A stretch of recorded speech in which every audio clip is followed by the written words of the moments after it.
Guys, നിങ്ങൾ 1 day ട്രിപ്പൊക്കെ പോണവരാണ് guys, നിങ്ങൾക്ക് മുതുക്ക് പെട്ടികളൊന്നും ചുമന്നോട് നടക്കാൻ വയ്യുന്നുണ്ടെങ്കിൽ കമോൺ എൻ്റെ കൂടെ വരൂ ഗൈസ്. ഇതാണ് ഗൈസ് സാധനം, പോളിസ് സാധനമാണ് ഗൈസ്.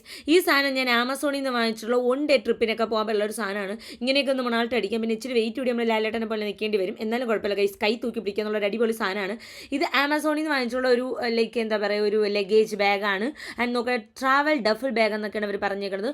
അകത്ത് വലിയൊരു മൊണാൾട്ട് സ്ഥലമുണ്ട് ഗൈസ്. പിന്നെ അകത്ത് ഒരുപാട് പോക്കറ്റ്സ് ഉണ്ട്, പിന്നെ ഇൻഡിപെൻഡൻറ്റ് ഷൂ റാക്കറ്റ് ഉണ്ട്, മെയിൻ പോക്കറ്റ് ഉണ്ട്, ഡ്രൈ ആൻഡ് വെറ്റ് പോക്കറ്റ് ഉണ്ട്, ഫ്രണ്ട് പോക്കറ്റ് ഉണ്ട്, ഇഷ്ടംപോലെ പോക്കറ്റുകളൊക്കെ ഉണ്ട്. പിന്നെ എനിക്ക് ഏറ്റവും ഇഷ്ടപ്പെട്ടത് ഇത് എനിക്ക് താഴെ തട്ടിൽ 2 ചെരുപ്പൊക്കെ വയ്ക്കാൻ പറ്റും. 2-3 ചെരുപ്പൊക്കെ വയ്ക്കാൻ വേണ്ടി പറ്റും. അകത്ത് ഒരു 2 കുറേ, ഞാൻ ഇപ്പം ഒരു 2 ദിവസം നിൽക്കാനുള്ള സാധനമൊക്കെ ഇതിൽ കൊണ്ടുപോകാൻ പറ്റും. നിങ്ങൾക്ക് അറിയുള്ളൂ, സ്കിൻ കെയറിൻ്റെ ലോഡുണ്ട്, ഒരു ഗുഹാമുഖം കണക്കത്തെ ഒരു സ്പേസ് ഒക്കെ ഉണ്ട്, അടിപൊളിയുള്ള സാധനമുണ്ട്. 800 എൻ്റെ റേറ്റ്. ഞാൻ തിളക്കമുള്ള കണക്ക് എടുത്തത്, തിളക്കം ഇല്ലാത്ത സാധനങ്ങൾ ഇതിനകത്ത് അവൈലബിൾ ആണ്. സോ ചെക്ക് ചെയ്തൊക്കെ ലിങ്ക് കാലൊക്കെ എവിടെയെങ്കിലും കൊടുത്തേക്കാം.